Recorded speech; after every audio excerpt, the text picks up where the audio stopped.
So, as you know, I often like to comment on what's happening in the world and applying Buddhism to it, because I think that really shows you how the Dharma is relevant to our daily lives and to what's happening in the world. Uh, and that is our field of practice. You know, it's not just sitting cross-legged and, up somewhere, but it's the bodhisattva deeds of learning how to function in the world with a mind that's under control and a mind that's full of wisdom and compassion. So, and I'm also thinking that probably a lot of people who listen to our BBCs are as confused as I am about what in the world is going on in this country right now. Yeah, I think it was, in a way, what happened last Wednesday with the people breaching the Capitol, and it was basically a riot, and the destruction that happened, and also what was going on in Congress when they were trying to certify Biden's election, and some of the Republican congressmen and a few of the Republican senators were objecting to the votes in some states, which is really rather confusing.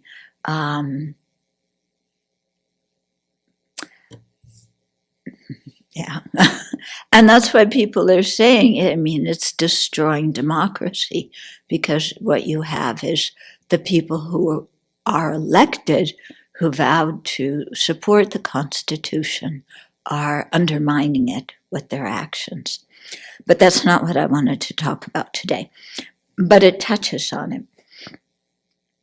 So if we see the confusion that's happening, one thing that instantly comes to mind is the importance of telling the truth, the importance of truthful speech, and the disadvantages of lying.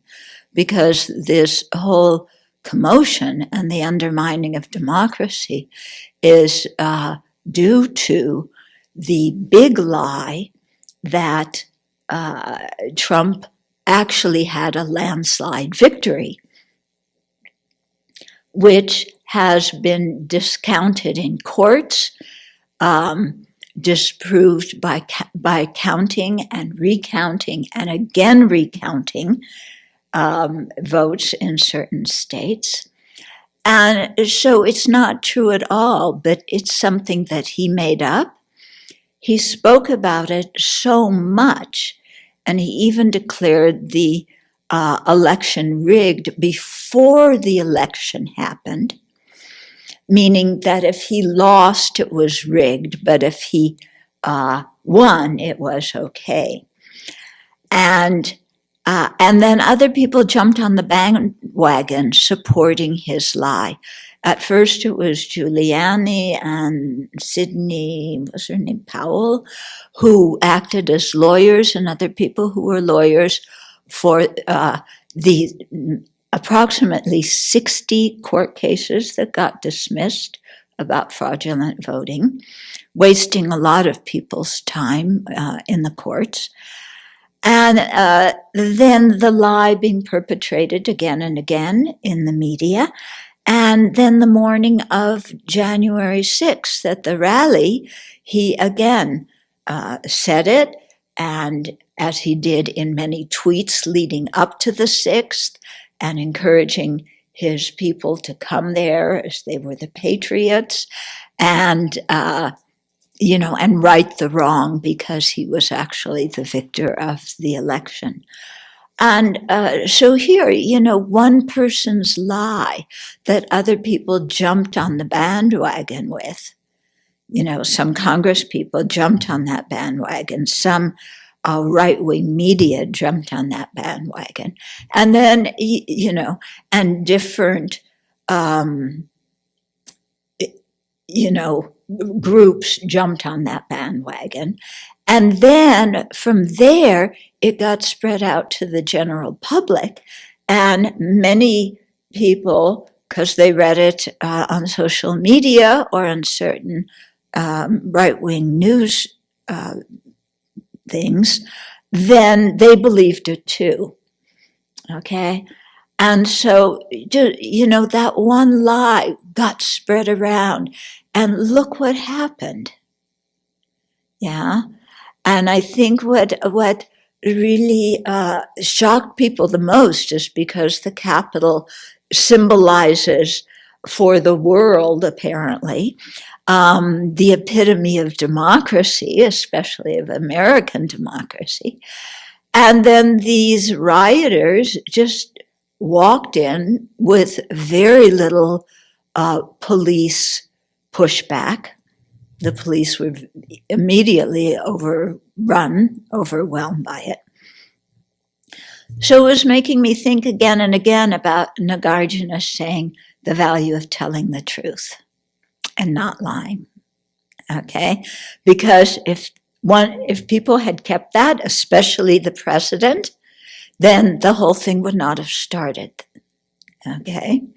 And this is an event that I think is going to reverberate in the country for many years. In many ways, people are comparing it to 9/11 in the sense that 9/11 was foreign terrorism, and this was American terrorism. 9/11 was people trying to destroy American democracy, but the people were foreigners. This was Americans thinking they were sticking up for democracy, but actually destroying it because they were interfering with the Congress's constitutional duty to reaffirm the electoral votes. Okay, so first of all, the importance of telling the truth. And not just to avoid commotion, but to also establish trust. And so now for a lot of people, the trust in the government has been broken, just as in my generation, during the Vietnam era, the trust in the government was broken when we found out, like through the Pentagon Papers and so on, how much the government was lying to us. But this was different because this is one person, and it's about an election, and then really trying to usurp power illegitimately. That's what he was hoping to do. Okay, so how does this pertain to Dharma practice? I often say when we see things in the world that we consider unethical or detrimental, our responsibility is to look and see if we do those same things. So here, to look and see, how do we lie? How do we skirt the truth? How do we make up stories that we then convince ourselves to believe and then convince other people to believe? Yeah. And sometimes we may do this deliberately. Sometimes we don't even realize we're making up a story. And yet it completely twists an event, and we tell many people about it, and it gets a lot of people quite upset. So that's one thing, the value, to check inside. How much do we tell the truth, and how much do we sidle our way around the truth? And the second thing is the importance of standing up for what is right and standing up for the truth. And it really touched me when I was watching it. I forget if this was on Wednesday evening or sometime on Thursday. But no, it was on Wednesday evening. And Josh Hawley stood up, and he and Ted Cruz and some of the other senators supported this thing of objecting to the vote of different states. And so Josh Hawley is speaking. Mitt Romney was sitting behind him. And, yes, Mitt Romney was glaring. That's what the news emphasizes. What it isn't doing is replaying what he said, which I wish they would do, because at one point, Mitt Romney stood up and he was talking about how this lie is affecting the American people. And he said, we need to tell them the truth. How do we solve this breach of trust? We tell the American people the truth. Yeah, I wish that the news people would play that one again and again. Yeah, because telling the truth is the way to establish the trust that's been broken in the country. It will be very difficult. Once you lie and your lies are found out, it's difficult to reestablish trust. But it's important to stand up and say we need to tell the truth. Okay? Because we may face different situations in our life where it's quite obvious people are lying, or where there's a cover-up going on, and it's not this, Trump's lies are so blatant, but the cover-up is another kind of lie. But we need to stand up during those situations and say we need to tell the truth. Yeah. So it's important to do that. It's important when to not be an enabler. So this is another facet of telling the truth. When somebody is lying, you see that so much of this commotion is because for 4 years, certain people enabled Trump to continue lying, one lie after another, some bigger, some smaller. But, the fact checkers were always quite busy and could easily disprove things. And it all started, on the very first day regarding the size of his inauguration crowd, when the pictures clearly showed many open spaces, and when he declared that it was the biggest crowd ever. Okay, so, and the number of people that for years enabled him to continue doing what he was doing. And especially since the election, when he declared himself the winner and started saying there was fraudulent voting, how many people jumped on that bandwagon because it was convenient for them to enable somebody else in their lie. And again, to look at ourselves, and when do we do this? When, for personal benefit, do we support something that we know is not good, but we benefit from it? Okay, so you see, principally people are talking about Josh Hawley and Ted Cruz, and what they're doing. And then first of all, Hawley did it, then Cruz jumped up, then there were well over 100 representatives in the House who followed Mo, what was his name? Some representative from the South. Anybody remember his name? He was one of the first ones to say it in the House. Anyway, all these people started objecting.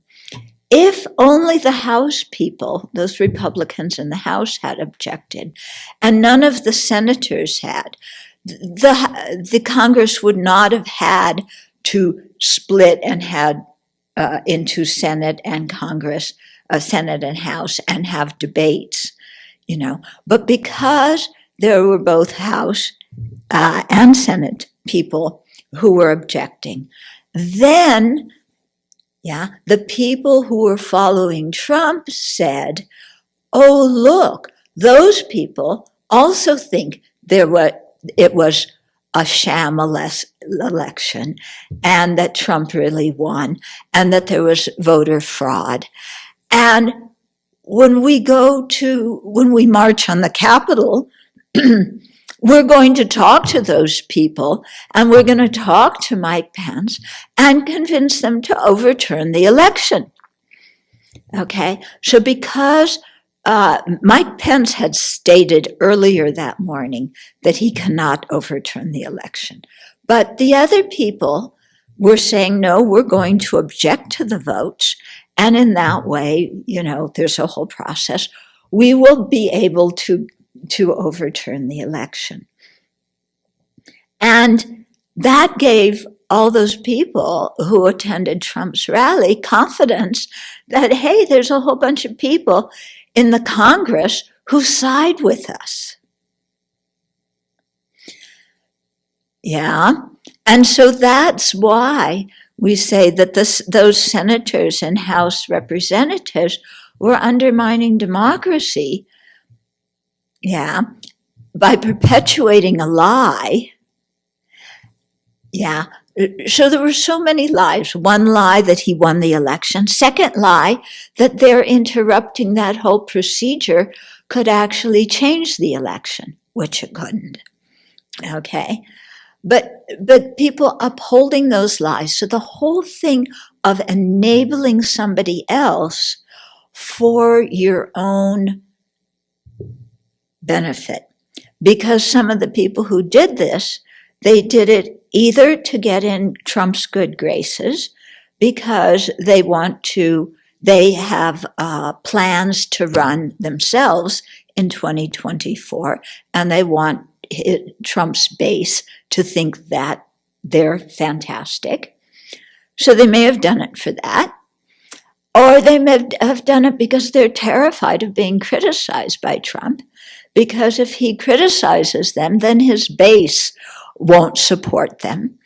And so these people, their chief thing in their mind is not the welfare of the government, the welfare of the country. It's their own election, so that they personally can have fame or power or wealth from getting elected. Okay? So it's a corrupt motivation, for wanting to be elected and then enabling Trump. And so what you have here is what people are calling it now transactional thing. It means everybody is using everybody else and nobody really cares about anything but their own ambition. So that's another element in this whole thing, okay, is personal ambition. So you mix all these things up between lies, enabling, personal ambition, and you get what happened. Okay, so one of the chief things for us to do in our practice is clean up our own speech so we don't lie. Look at how we enable things that are not correct. Look at how we've destroyed trust by going along with a cover-up, by lying ourselves or whatever. And look at our own ambition and how we use other people to fulfill our own desires, purporting to have a virtuous motivation, but actually swimming in the cesspool. Okay? So these are just a few things. I'm trying to not make a long BBC. So that means I'm going to have to come back and finish this later, because there are several other important points. Okay? But my whole point of this is to take what we're seeing on the outside and apply it to ourselves and clean up our own motivation and our own actions. Okay? Because what we're seeing on the outside is a reflection of the mess we can create in our own little world by doing the same actions as unethical actions as we're seeing. What you said about everybody being in for their own personal ambition and such, that's how I was raised to see politics. My dad would just say they're all crooks. Mm-hmm. And I've actually, in the last couple of years, been very heartened to see that that's not the case, that there are politicians. Mm-hmm. I probably wouldn't agree with a lot of Mitt Romney's, some of his politics, but I see that he's standing up for honesty. Mm-hmm. I saw that with Elijah Cummings. Yes. I see that with several other people. Yeah. And so when we act ethically, people don't even have to know we're Buddhists. They just have to, it's just good that they see ethical conduct being modeled. And I think that some of the politicians, the younger politicians right now, we're being influenced in that way by Elijah Cummings and some of their elders, very much so. So there's a bright side to this too. Yes. Yes. So I was talking about the corrupt ones. I wasn't talking about the good ones. Although I did talk about Mitt Romney. I disagree with his politics, but I really respect him as a human being because he lives by his principles and his conscience. And I don't care who it is, I respect that. But you're right about Elijah Cummings, John Lewis, these people, and how examples of those people can really affect a lot of people. Yeah.